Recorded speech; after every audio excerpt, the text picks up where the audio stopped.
Hello IME144 students. Today I'm going to show you how to use the SOLIDWORKS sketch tools inside the part environment. Remember, everything starts with a sketch, so it's imperative that you learn how the sketch tools work before you go on to other features. So the first thing we're going to do is we're going to open up SOLIDWORKS, and then we're going to go File, New. We're going to go ahead and select the part environment, press OK. Now, when the part environment opens up, remember we have our three mutually perpendicular planes that we can create sketches or features on right away. In fact, when we first open up the SOLIDWORKS part environment, extrude and revolve are the only two features available. If we create external sketches, other features will be available to create your first extrusion. And I'll show you that in later videos. But for now, we're going to pretty much focus on all the sketch tools and the sketch tool ribbon bar. So go ahead, select the sketch tool ribbon bar, and then we're going to select the sketch button. We're going to place a sketch on the front plane. Now, you know you're in a sketch when you see the little red axes highlighted there. It's a two-dimensional world. If I hold my middle mouse button down, the roller ball, and rotate, you're going to see it rotates out of my view. Remember, I love spacebar, so when I hit spacebar and normal 2, it becomes normal to my view, or 90 degrees to my view right there. So I'm able to create sketches, 2D sketches. Now, the first tool we're going to go out here, we're going to hit this node. Notice we have line, center line, and midpoint line. Well, I'm going to show you how these three tools work. The first tool is a line tool. You click on line, you lock it into one location. The second, when you click your mouse button a second time, it creates a line. Now, to end the line tool, you can press escape and it ends the line. Now, you can also click on the line and hit delete. Now, if I click on line again, realize when I create a line, if I create a vertical line, I'll get a vertical relationship like you see on the screen. If I create a horizontal line, I get a horizontal relationship like you see on the screen. When I place the horizontal line, press escape, you'll also see that it gives me a horizontal relationship right there. If I was to delete that, the line becomes blue because it's not fully defined, and I can place it at any angle with my mouse button. I'm going to press Ctrl Z twice to undo that. 3 times. Alright, I'm going to show you one more thing with the line tool. When I click on the line tool, I go to make a line. Now, if I wanted to make a tangent arc off this line, I don't have to change tools. I just have to flip my wrist in an arc fashion, and it becomes an arc like you see right there. And it goes back to line, flip my wrist, and becomes an arc, and so forth. So you're able to create arcs with the line tool as well. There we go. Now, to cancel your tools, remember escape cancels everything. Control A highlights everything, and delete will delete geometry. So all the Windows functions work as well in SOLIDWORKS. So the next thing we're going to do is a center line. Center lines are used to set up geometry. So it works the same way as the line tool works.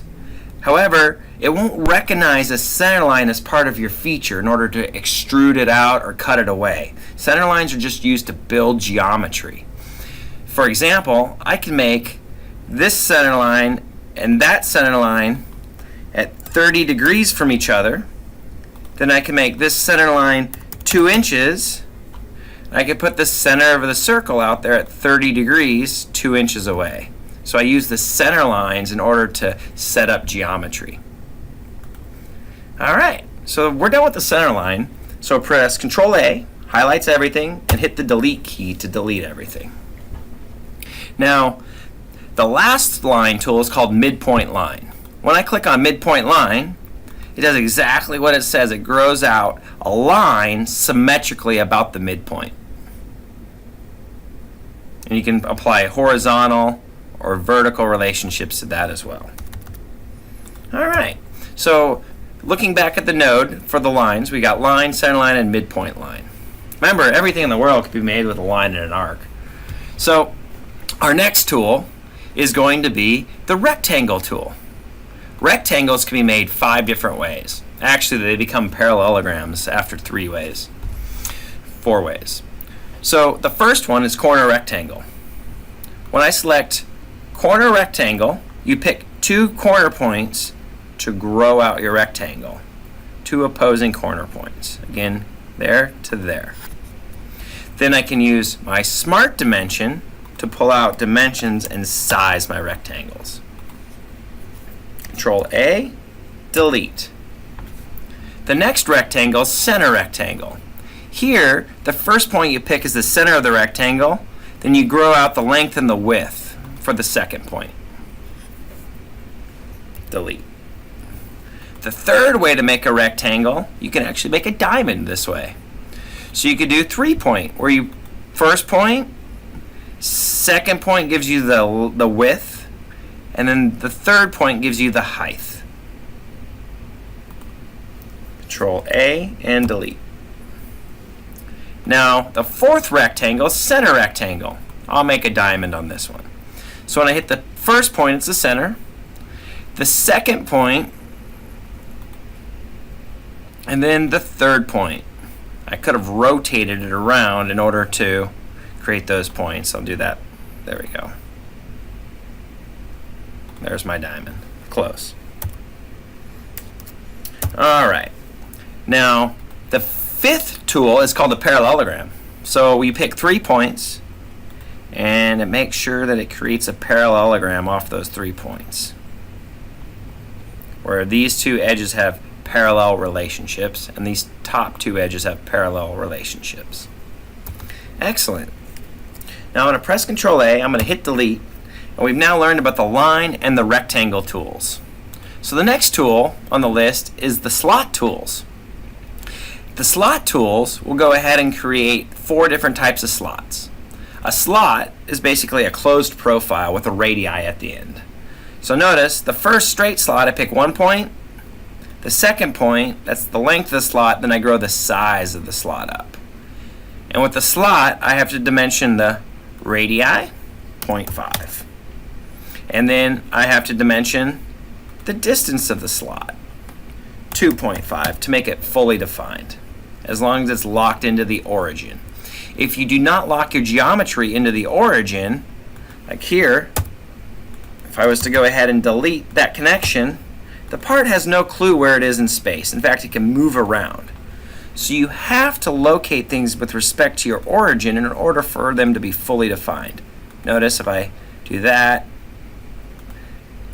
and that, my part becomes fully defined because it knows where it's located based off of x, y, 0. Okay. The next video, if I highlight everything by dragging a window around it, I'll show you that, and press delete and get rid of all my geometry. But the next one is a slot, is the center point straight slot. So this one you pick, the first point you pick is the middle of the slot. Second point you pick is half the slot size. Then you grow out the actual width of the slot. I'm going to press Control A and delete everything. The third slot is an arc slot. This one's fun, 3-point arc. So the first point you pick is one edge of the arc.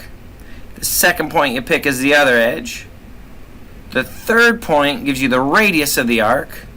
Then you grow out the actual slot from that, like so. And remember, I'm just showing you how to create these features. You must use Smart Dimension on every feature in order to size everything the way you need it to be sized for your design. Alright, remember, Control A and delete. So the next thing we're going to do is center point arc slot. This last slot tool allows you to pick the center of the arc first. You grow out the radius of it, then you sweep it a certain amount, then you size the slot. So notice I was able to create the slot with 4 steps there. Control A and delete. So far we've learned about the line, the rectangle, and the slot tool. Let's go over the next column, the circle. Circles can be made 2 ways. Usually the first way is the way that you'd use the most, the circle by center. So when I click the circle, I first pick the circle's center point. Then I grow out the radius, which gives me the diameter of the circle. And then I would maybe use Smart Dimension to fully locate its size, or to place its size. And right now it's fully defined because its location is connected to the origin. If I was to delete it and move it out of the way, I would need 2 dimensions in order to fully define this circle's location. One in the X, like you see right here, and then one in the Y, like you see right there. Now the computer program knows exactly where this piece of geometry is located, the size of it and the location based off this origin. Press Control A, press Escape, Control A, and delete in order to get rid of your circle tool. The second circle tool is the perimeter circle. Here you pick 3 points and it creates a circle based off those 3 points. It's not used as much, but it's available if you had to have a circle touch 3 different locations on the tangent edge of the circle. Press Control A, delete. Now we're on to the arc tools. There's 3 ways you can create an arc. Actually, the 4 ways, because remember the line tool, we could create a tangent arc off of a line by simply flipping our wrist in the direction of the arc. So the first one is center point arc. With center point arc, you click the center point, you grow out the radius of the arc, and then you give it the amount of sweep that you would like for that arc. Check mark. Control A, delete. The second one is a tangent arc. In order to use tangent arc, you need some sort of geometry in order to make the arc tangent to. Therefore, I'm going to click on the line tool, create a horizontal line, press Escape to end the line tool, and when I pick tangent arc, I pick the end point of the line and it creates an arc tangent to that line. Control A and delete. The third way to make an arc is an arc by 3 points. Here we're picking the edge of the first edge, the second edge of the arc, and then you grow the radius out.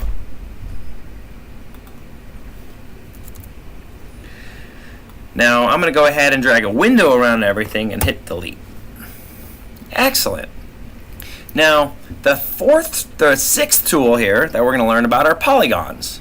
So with a polygon, I can actually make a triangle with this, but I select the center point, I grow out my polygon size, and the size of your polygon is dimensioned with an inscribed circle. So if I was to do 5.0, I now know the size of that polygon. Now back to the polygon. Press Control A and delete. I'm going to create another one real quick. We're going to look at the options over in the ribbon bar or in the design tree. With the polygon, once you place it, by default it's got 6 sides. And you can have the inscribed circle or the circumscribed circle, depending on where you want to go ahead and measure off of. But that's how you size it, based off the inscribed circle. Now if I wanted 3 points, technically isn't a polygon anymore, it's a triangle, but it'll still do that. 4 points becomes a square, kind of useless. 5 points or more allow pretty much, you can go all the way to 10. You can go as many as you can create within the geometric constraints there. So I'm going to go ahead and do 8. We now made an octagon, check mark, and remember with this one you size it using your Smart Dimension and that inscribed circle.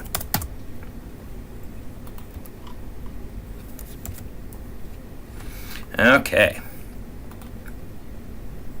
So now I'm going to delete everything. I'm going to go up here, I'm going to select spline. Actually, I want to show you point before I go ahead and create spline. What point does is it sketches points, XY points, in space. Some designs use an equation to drive a curve. Well, I can plot those points here. Notice every point I click on has an XY value over here in the parameters. So I can make that like 15 and 8. And then these points define my curve. Well, once you define your curve, you can use this spline tool to connect them all smoothly. This might not be as smooth because I was just grabbing random points. However, you'll see this curve now goes through all those points. So you use points and spline in order to set up a free-form curve for your design. There's equation-driven curve too, but that's more advanced tools for later on. So go ahead, drag a box around everything, delete all your points in the spline. Let's check out the ellipse. An ellipse, it's like a football, but they size them with a primary and a secondary. So with the ellipse by center, you see right here, you pick the center point of the ellipse, you grow out the primary, then you grow out the secondary. Now notice, on your ellipse, your primary and secondary are sized by their radius. So you can go ahead and size it in here, or you can use your favorite tool, Smart Dimension, in order to size the ellipse by the diameter, oh, not diameter, by the length and the height of it. So that's ellipse by center. Now, if you wanted to draw a partial ellipse, you could do that. It's ellipse by center, drag it out, and then you sweep the amount of the ellipse that you want. I'm going to show that one more time. So I drag a box around everything. So with partial ellipse, it's the same as ellipse by center in that you select the center point, you drag out the primary, you grow the secondary, but you only sweep a certain amount once you do that. And notice your sweep is down here under your angle. Check mark. And that's an ellipse, partial ellipse. Now there's a parabola. Where on the parabola, when we create this parabola, we can create the entire curve, or if you look, the parameters are over here where you're going to start your x and your y.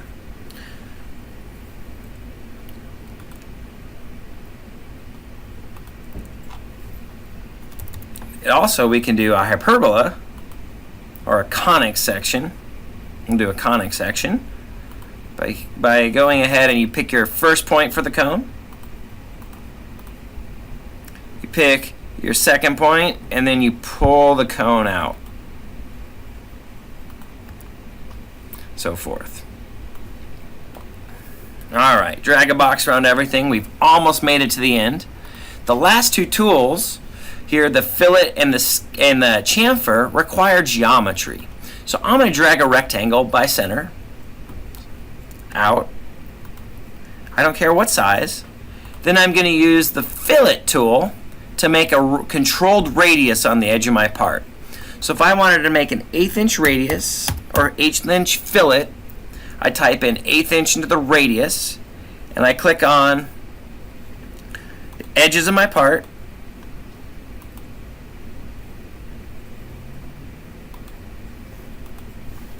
Actually, let me delete this relationship. Probably shouldn't have shown you with that tool, but we'll go ahead and for the fillet, let me go ahead and delete this completely. We'll start over. Press Control A, hit delete. Let me get out of the sketch fillet. Control A, delete. So we press Escape to exit out of the feature, the fillet feature. Press Control A and then delete to delete everything. The reason we wanted to use corner rectangle, we had too many constraints on that first one in order to create the fillet. So now when I create fillet, I type in the size right here and I then click on the edges and I'll go ahead and create my fillet.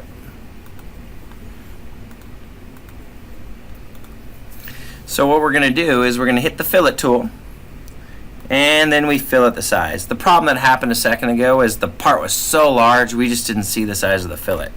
So notice you change the size and every corner you select it'll go ahead and create the fillet. Now chamfer is just like fillet except it puts an angle on the edge, or chamfer. So if I went ahead and put an 1/8 inch chamfer, You can do chamfers with angle and distance or distance by distance. Normally angle and distance is the default. 45-degree chamfer. We're going to do an 1/8 inch. If I pick the edge, notice it chamfers the edge. And check mark.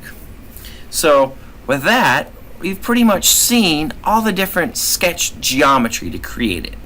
So in order to create sketch geometry, use these tools over here. The one thing we're missing is text. We'll cover text a little bit later. Now, there's some other things that are pretty neat. So for example, trim and extend. If I have trim entities, I'll go ahead and hit one line, connect the lines. I connect the next line to each other. At this point, I go ahead and I hit trim entities. I'm going to select trim to closest. Now the portions that I pick get trimmed away. Control Z twice to show you this one more time. I hit trim entities.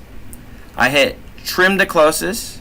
Whatever I click on that's crossing another line, it trims it at that location. Now if I press Control Z and I hit trim one more time, check out power trim. Whatever you can touch by holding your mouse button down, it'll go ahead and trim away. So power trim, like that. Now, let me show you one more. Let me go ahead and make one more line. Now, the trim entities, if I was to pick corner, I pick the two that I want to keep, and it trims the corner away. Again, trim entities, corner, you pick these two and it trims it away. I'll let you play with trim away inside and trim away outside on your own. But power trim, corner, and trim to closest are primarily used more so than the other two. Alright. Another cool tool, if I draw a line in front of where this line is going to extend to, is called extend entities. What this does is it'll extend the entity till it runs into the next one, like you see right there. Sometimes you might not draw the line right to the edge, so you could use this extend entities to bring it up to the next line and connect it. Now, if you don't have anything to extend to, notice the part will not extend, or the line will not extend. If I click on that one, it extends. These cannot extend. That one cannot extend because it would pass past there. Excellent. Now, last one we're going to do on this video is called offset entities. I'm going to go ahead and press Control A. I'm going to hit delete. I'm going to draw a rectangle. Now if I wanted to offset this rectangle, so I had two rectangles, I can hit offset entities. I could say I want 1/8 of an inch in between them. Now I can click on that edge, and I can either go on the outside if I click my mouse button on the outside, or I go to the inside if I click my mouse button on the inside. I'm going to offset it inside, so I bring my mouse button to the inside of the geometry. Click the left mouse button, and now I have a 1/8 inch offset all the way around from that original geometry. So hopefully I've enlightened you on some new sketch tools in SOLIDWORKS, and you're able to use those in order to create features. Join me on the next video, and I'm going to show you how to create a sketch and then use the Convert Entities tool to make all of your features off of a master sketch. Have a great day, and I'll talk to you in the next video.